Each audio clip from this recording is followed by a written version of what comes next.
What's going on, guys, and welcome back to F1 22 for Season 3, Round number 3, the Chinese Grand Prix.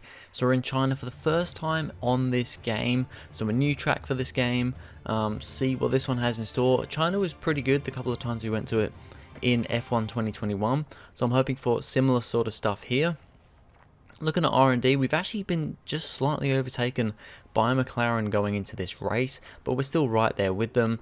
Alpine have actually closed right back up to Mercedes as well, so hopefully a little bit closer at the top, see how that goes. But yeah, new track for this game, of course. It's a track that I haven't driven a whole lot, because the only other game I've driven it on is 2021. I don't think this was on 2020, was it? I can't really remember, but yeah, only did it a couple of times on 2021 because it wasn't in the game from the get-go. You can see in this qualifying session here that there are a few little raindrops on the screen. So basically, it was spitting very lightly, and the forecast was that it was going to potentially get wetter as qualifying went on, but it was never going to be super wet. So there is a little bit of rain, but it's not so wet that, you know, we're going to have to be using intermediate tyres. We're still on the dry, soft compound tyres at the moment. Q1 we end up P11. It's actually like P7 for Norris, so very good result from my teammates in Q1. We go into Q2 and to see what we can do, hoping to get at least one of the cars into Q3, because we are, on paper I think technically the 6th quickest team behind McLaren, although we are right there with McLaren. And we've of course seen that, you know, drivers like Latifi in the Alpine and a few other drivers, sometimes Lance Stroll, although he seems to be having a better season this season, sometimes struggle to get their car where they need it to be. But for the first time this season, we both get through to Q3. It's Lando Norris in P8, we are P10, so we're still trailing our teammate a little bit at the moment, but we are both into Q3, so that is big here. Looks like our car is pretty good at this track. And as you can see, the weather's kind of stayed the same throughout the whole session, so it is maybe a little bit wetter here. You can see the track looks a bit darker, the raindrops are a little more prominent on the screen, but it is still not intermediate tyres yet. Now usually, well, in Q1 and Q2 there's still this glitch in the game at the moment where you can't, at least for me, where I can't change the what kind of tyre allocations I want. So I'm getting this awful thing at the moment where I have a set of softs and a set of mediums for Q1, a set of softs and a set of hards for Q2, and then just one set of softs for Q3.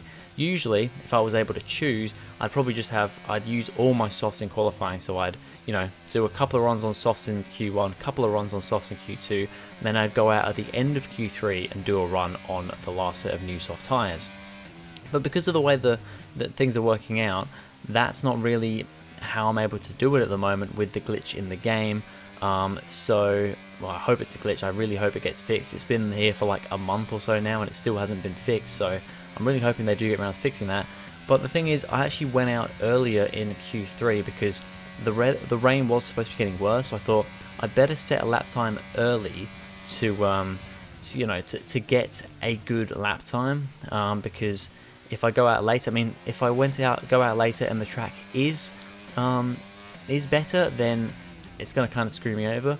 But I had a feeling that it was going to get heavier, so went out for the first set of laps, ended up putting in a decent first lap. Unfortunately, well, actually not really unfortunately, we did pretty well, P7. Esteban Ocon, the biggest surprise, that he went P2, because I think he actually put on the intermediate tyres and somehow went quicker, although it doesn't actually say intermediates there. But Lando Norris P10, so we beat our teammate this time in Q3, but it's P7 for us on the grid. The Chinese Grand Prix then is upon us once again. It's a race that saw Michael Schumacher claim his final Formula One victory in 2006, as well as Red Bull's first win with Sebastian Vettel in 2009. There's no doubt there's plenty more drama to come here in Shanghai. We're here in the Yangtze River Delta today, home of the 16 corners that make up the Shanghai International Circuit. 54% of this 3.3 mile lap is taken at full throttle, and we'll be getting up to speeds of around 200 miles per hour with DRS assistance down the back straight, before the cars break into the tight hairpin at turn 14. Before we begin, let's take a quick look at the grid lineup for today's race. Charles Leclerc lines up on pole position, with Esteban Ocon alongside.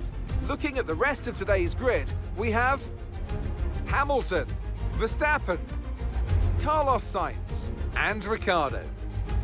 Shaw, Stroll, Russell and Lando Norris. Bottas, Tsunoda, Pierre Gasly and Albon. Latifi, Mick Schumacher, Daniel Ticktum and Guan Yu Zhou. Vettel, Magnussen, Schwartzman and Liam Lawson. It's almost time for the lights to go out, so let's head down to the track where preparations are underway. Anthony Davidson joins me once again in the commentary box, and it's fantastic to have you with us here, but I'm curious, as a man with experience out on the track, how do you stop those pre-race nerves from becoming overwhelming when you're lining up on the grid? Well, I imagine they'll be starting to feel the adrenaline as they anticipate the run down into turn one, a bit like preparing to go into battle. The unknown situation will bring nerves, but that's a good thing. It will keep them focused on the moment and on their surroundings as we build towards the start of the Grand Prix. Alright, so P7 for us on the grid, both cars in the top 10 for, I believe, the first time this season. I think it's actually, I think we got into Q3 in Saudi Arabia last time out. Norris has not got into Q3 so far this season, so this is the first time he's done it. And it's actually when our car has statistically R&D wise been at its worst, so compared to other cars. So hopefully we're actually building some momentum here and we can have a good rest of this season. But here we are, P7 on the grid for the Chinese Grand Prix, first time in F1 22. Taking a little while for the grid to line up because we are further to the front, but here we go. 5 red lights are on. Ocon on the front row, that's going to be interesting, and he's actually on the soft tyres. A lot of other people on the mediums. It's lights out and away we go. Ricciardo ahead of us is on the softs as well, so he gets a pretty good start. We get challenged into turn 1 by Lance Stroll. Very tricky turn 1 here. Long right-hander, and the braking is very awkward. This is one of the most awkward corners in the game, to be honest. It's just a very strange corner that you kind of coasting around and braking and coasting. We actually get kind of caught up, brake checked a little bit by Lance Stroll. That kind of screws over our run coming down here. Norris is battling with Russell behind. We're actually going to go for a big dive on Lance Stroll to pay back the favour that he gave us of brake checking us and getting a little bit stuck in front of us through the second or third corner. But we can't quite make a move on him. We're not going to go side by side through there. That's not going to end well. Norris has managed to get ahead of Russell, so he's up into P9. So Norris is ahead. He's gone ahead one position. We've actually fallen back one position from the start. Esteban Ocon leads the way because he's starting on the soft tyres. So although that seems pretty crazy at the moment, he is on soft tyres. I mean, it depends what he's going to do. I think everybody else who's starting on the mediums will be going mediums to hards on a one-stop.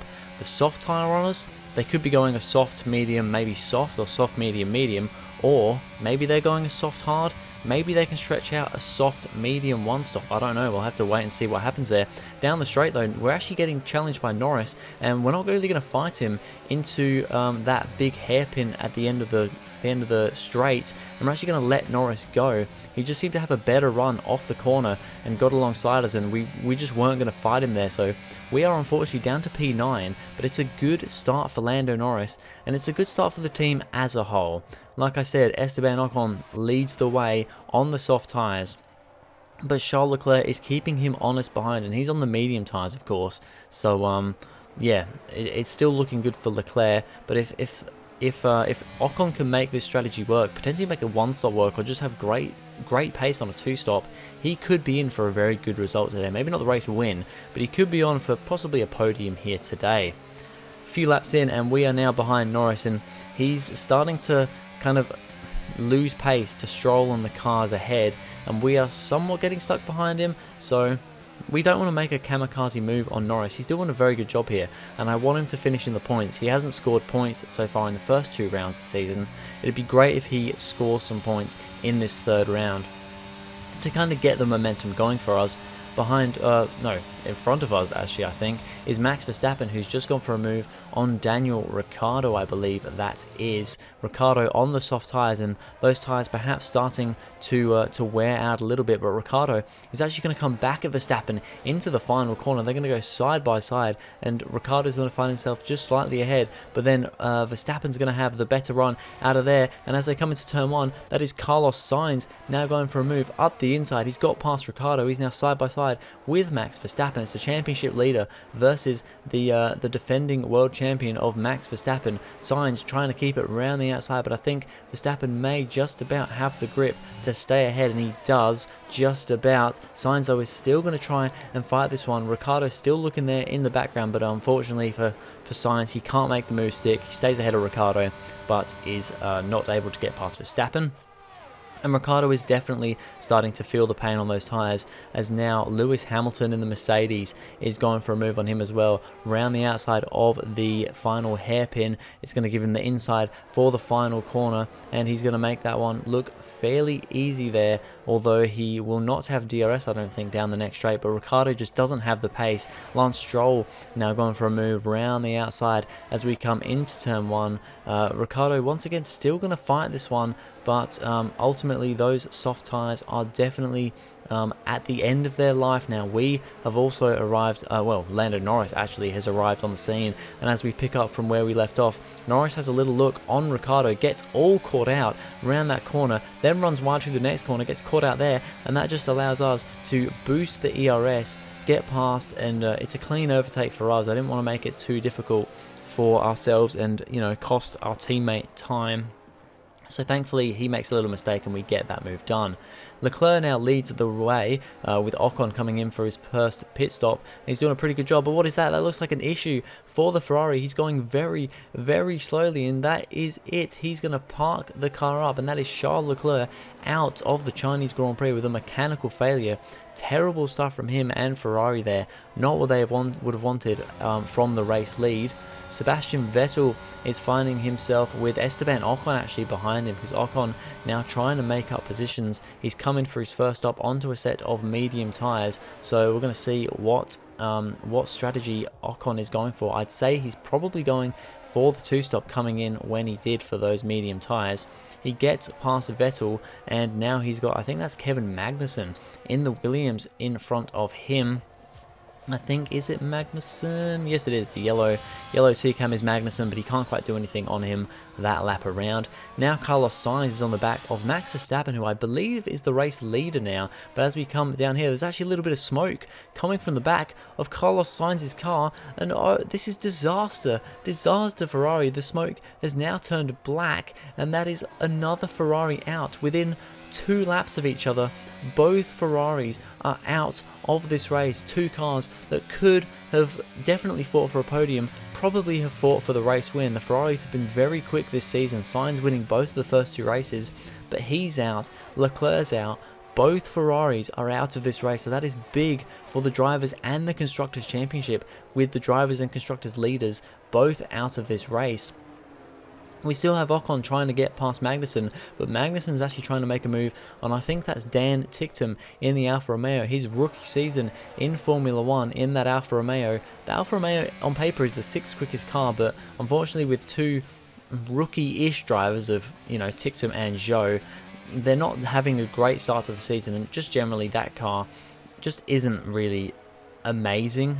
So yeah, see what they can do in this race. We're going to come in on lap 14 for our pit stop, but it is a slow one on the rear left tyre, just slow getting the new wheel on, and that is going to cost us quite a bit of time in this pit stop. We're going to lose a few positions there, so very unfortunate for us. All the ground we made up has now kind of been lost. Hamilton though, he had his pit stop. I think he's done an undercut. Well, he was trying to do an undercut, but has actually been overcut by Lance Stroll. So Stroll is now actually P2. He has a net P2. So it's now a Red Bull 1-2 as Lando Norris comes in the next time around. And he also has a bad pit stop. So it is not a good day for our pit crew. So we would have been overtaken by Norris if he had a good pit stop there, because we had a bad pit stop. But with Norris also having a slow pit stop, he still comes out behind us. But now we've got Valtteri Bottas in the McLaren to overtake, and also Pierre Gasly. We're going to go for a dive into this corner very late on the brakes, close to Gasly, but we managed to make the move stick without contact. Bottas still looking there in the background, but we managed to get that move done. Bottas, as you can see, is on the medium tyres because he started on the softs, but he and Ricciardo, actually, the two McLarens, have both made that they made that soft tyre last a bit longer, have gone onto the mediums a bit later, so I think they're trying for a one-stop from soft to mediums, so we'll have to see what that has in store for them. As Gasly comes out of the pits, he's just been overtaken by Dan Ticktum, but he's going to try and get that move back again on a fresh set of medium tyres. He's another one of the drivers who started on the softs, but I think he's just come in for his second set of mediums, so it looks like it is a two-stop strategy for Gasly and AlphaTauri. They couldn't make the one-stop work, but he's in a titanic battle with Dan Ticktum here in the Alfa Romeo. Great side-by-side action. This battle just going on. You've got Vettel and I think that's Magnussen hanging around in the background waiting to pick up the pieces. This could turn into quite a nice battle here as Vettel now gets a run on the two cars, and here comes Sebastian Vettel. I've always wanted to say that one, and he makes a dive on both of them. Doesn't quite get the move on Pierre Gasly, but he's going to hook himself right up behind him, and will now have DRS as they come onto the straight. He just has to watch out for Ticktum behind. This is a great little battle here of all these guys, but Ticktum has a better run and maybe a bit more straight line speed with that Alfa Romeo, so he's going to go for the move on Sebastian Vettel as into the hairpin they go. Magnussen also having a look in the background there, seeing if he can pick up the pieces. There's a lot of cars in this battle. Vettel now back, battling with Ticktum. Gasly is left to go on ahead a little bit. Vettel manages to stay ahead of Ticktum at this point in time as they come down the main straight. Now Magnussen has got a great run, and he's got himself past Ticktum and is having a look on Vettel as well. I don't think he's quite managed to make a move on Vettel. Finds himself now side by side with Dan Ticktum round the first corner. Very, very tricky, tight section here. Awesome battling, lap long battle going on here for all these cars. Magnussen trying to make this work. They're still side by side as they come down to the next heavy braking zone. Ticktum on the inside showing great stuff in his rookie Formula 1 season. Magnussen showing great stuff in his first season for Williams, and he will manage to get ahead of the Alfa Romeo. What a great battle that was between Gasly, Vettel, Ticktum and Magnussen. 4 cars in that battle and a couple of other cars behind as well, just sniffing around. That was an awesome lap and a half long battle there between those cars. Honestly, one of the best battles I've seen in this game between AI, especially considering that was like way at the back of the field as well. That wasn't for any points, that was way down the back of the field. So yeah, awesome stuff seeing happening there. We are now kind of just we're catching up to Ricciardo. He's on the medium tyres, like I said, but he is going to the end on those mediums. So is Bottas behind. He's managing to stay with us. We're now hooked up, and we're going to go for a move into turn 1 on Daniel Ricciardo side by side. He goes a little bit wide around the corner. Like I said, this is a really difficult corner. Just judging the braking and the acceleration, it's really awful. As he actually bangs wheels with us round turn 2, we're going to just about manage to get ahead of him, and we're now up into what I think is P4. Yeah, we're now up into P4. Quite a gap to Hamilton and P3 ahead. And then you've got a Red Bull 1-2 at the moment with Verstappen first, Stroll in second, going for his first podium in that Red Bull car. Didn't manage to get a podium last season, so he's hoping for one this time around. As further back, we have George Russell, who is that George? Yeah, George Russell going for a move on Nicholas Latifi in the Alpine, and you can see Ocon in the other Alpine behind him. So it's not been a good race for Ocon. He started in second place on the front row of the grid. He managed to get the lead into turn 1, but has been put on a 2-stop strategy, and it's not worked out for him. He's going to, I think, finish in P10 or maybe P9 there with his teammates. So unfortunately, it's not worked out for Ocon and Alpine this time around when it could have been such a good race for them, but unfortunately, strategy didn't work. We had the 2 McLarens behind us this whole time, and Norris was actually starting to catch up to these as well, because I think on those medium tyres they were starting to lose a bit of tyre wear, but they did keep us honest in these last couple of laps. But we would come home to finish P4, and we'd take another fastest lap, the last lap of the Grand Prix, just like we did in Saudi Arabia last time out. We just pushed like hell on the last lap, took another fastest lap point, so that is good for us. Bottas gets driver of the day. Great drive from him. Great strategy from McLaren. That one stop really working. And yeah. Brilliant stuff from Red Bull today. What a superb victory. So, Anthony, what made the difference out there today? I think that smart tyre management on track and very smooth driving definitely assisted in their victory today. That combination meant they got the absolute maximum out of their tyres at all times. Red Bull put up an outstanding fight for the front position today, and it's great to see it paid off for them. They do so much for the sports that you can't help but be delighted by today's race win. So Max Verstappen wins the Chinese Grand Prix, and it's a 1-2 for Red Bull with both Ferraris out of the race. Lance Stroll finally gets his first podium for the Red Bull team after a season and 3 races in that team. Finally gets a podium, and Lewis Hamilton comes home 3rd place for another podium for Mercedes. Mercedes have seemingly been a little bit off the pace these last few races, so it's good to have Hamilton and Mercedes back on the podium again. Like I said, this is a big dub for Ferrari, with Red Bull, their main competitors at the moment, their main rivals, having a 1-2 with both Ferraris out of the race, scoring 0 points. That could really shake up the championship this early on. They were the only 2 retirements of the race as well, and they were literally within like 2-3 laps of each other, so that's crazy. P7 in the Drivers' Championship for us now, so we're moving our way up. Lando Norris is now up to P10. He scores 6 points with a P7 finish, just behind the 2 McLarens. So good to see Norris finally on the board here. So awesome for our team. Good points for the team as well. Of course, P4 finish for us. That's very, very good. And Red Bull, they overtake Ferrari for first in the Constructors' Championship. We're still 5th, but we are now edging our way ahead of Alpine, now in 6th place, because that race really didn't work out for us, for them, sorry. And yeah, not a whole lot of other changes, but yeah, all in all, it was a pretty good Chinese Grand Prix for us. P4 finish, best of the season so far. Looking forward to the next race at Imola. So anyway, that's going to be it for this video, guys. Thank you very much for watching. If you enjoyed, please go ahead, like and subscribe, and I'll see you guys in the next video.